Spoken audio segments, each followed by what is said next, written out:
Holqi kun lubbuu namoota kuma akka baraare seenaan ni dubbata. Deemsa xiqqoo booda ifa harkaa yoo qabaatte malee dukkanti halkan walakkaa waan dabarte fakkaata. Bal'inni isaa meetira 15 hanga 20 yommuu ta'u, dheerinni isaa immoo amma afaanii malee hin beekamu. Kabajamtoota hordoftoota keenya kun sagantaa imala keenyaati. Nagaa keessanis hin daganne bakkuma jirtanitti nagaan keenyaa fi jaalalli keenya dachaan isin haa ga'u jecha har'aas akkuma yeroo kaanii iddoo hawwataa fi seena qabeessa ta'e tokko isin daawwachiisuuf imala jalqabaa jirra. Hanga xumura imala keenyaatti yaadaanis taatu nuun gargar hin bahinaan afeerraa keenya. An Diinee Habiibi. Imalli keenya irraa aanaa Fadis Ardaa Malkaa gandaa hundaneetti nu geessa. Nus akkuma aadaa keenyaa uffannee babbareennee baay'annee imala keenya irraa haadha siiqqee kabajamtuu fi jaalatamtuu aadde Soosit Mahammadiin durfamu imala keenya magaalaa Bokkoo irraa gara iddoo seena qabeessa sagantaa keenya irratti tokko jennee jalqabneerra. Bu'aa bayii tabba gadoon imala keenya daddabsiisuuf uumamaan faayamanii tarree galanii tokko yeroo xumurru ani hoo jechuun hoora isaanii eeggatanii asbahan jiila haadha siiqqee injifachuu hin dandeenye. Maarree kabajaa fi ulfina haati siiqqee kan bade tolchuun kan wal dhabe araarsuun lola deemu dhaabuuf aadaa Oromoo keessatti qabdu. Waan hubatan fakkaatanis garuu isaan hunda injifachuun Ardaa Malkaa ganda hundanee tabba gaaraa qabsoo hadhaawaa haadha siiqqeen taasifame goda wanjii waliin wal arguu dandeenyeerra. Argamni goda wanjii gaara gubbatti yommuu ta'u balbala isaa irra dhaabbattee gaafa gadi ilaaltu gaddoota hunda of jalatti kan ilaaltu yommuu ta'u balballi isaa bal'aa ta'us godicha seenuuf gadi jettee seentee ol jettee keessa kan deemtu yommuu ta'u deemsa xiqqoo booda ifa gahaa qabaachuu dhabuurraa dukkantii adeemsuma deemtuun halkan walakkaa fakkaata. Ifa ibsachuun dirqama ta'uu isaati.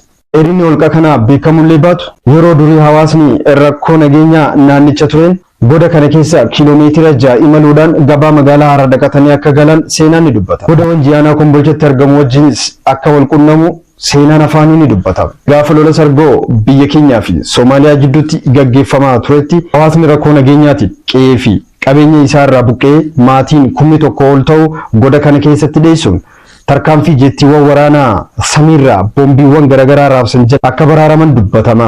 Iddoon bishaan itti kuufatan, nyaata itti bilcheessan, mooyyee midhaan itti tumatan, iddoon uffata itti miiccatanis ta'ee teessumtii iddoo hirriba daa'immanii fi manguddoo akkasumas ifa fayyadamuuf lambaa yookaan ibidda balbalchuun iddoon qoramee tartiiba galanii taa'an gaachana uummata rakkatee ta'uu isaa ragaan of ibsa.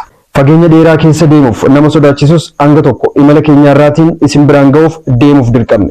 Keessi isaa nama sodaachisa. Qaamni holqichaa oowwa isaa waan baqee qorree fakkaata. Biyyeessee dhukkeen achi keessatti argamtu achuma qofatti akka argamu ragaan ija keenya. Ijaarsi keessa holqichaa addeenyi isaa waan sogdee irraa tolfame fakkaatus haalli taa'umsa isaa nama ajaa'ibsiisa.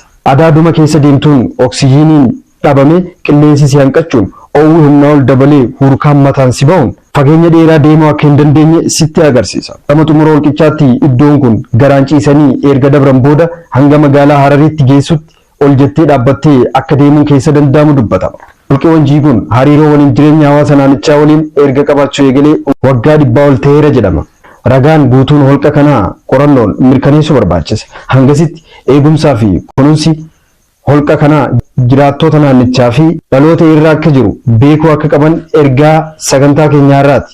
Seenaa jiru qorannoon deeggarree bal'inaan fuula dura kan isin biraan geenyu yommuu ta'u waan ofii abbaatu jabeeffata beeksifata akkuma jedhamu iddoowwan seena qabeessa aanaan Fadis qabu sadarkaa hundatti beekamtii fi dhagaamtii akka qabaatuuf iddoo daawwii turizimootaa taasisuuf hifadhee dadhabee osoo hin jenne hojjechaa kan jiran kabajamoo haadha siiqqee irraa bulchaa bulchiinsa aanaa Fadis aadde Soosit Mahammadii fi jiila isaanii galatoonfachaa sagantaa imala keenyaa irraa asumatti shikiif jechuun imala keenya itti aanuun hanga wal agarruutti nagaan keenya isin bira haa jiraatu jenna. Kun waajjira bulchiinsa aanaa Fadis.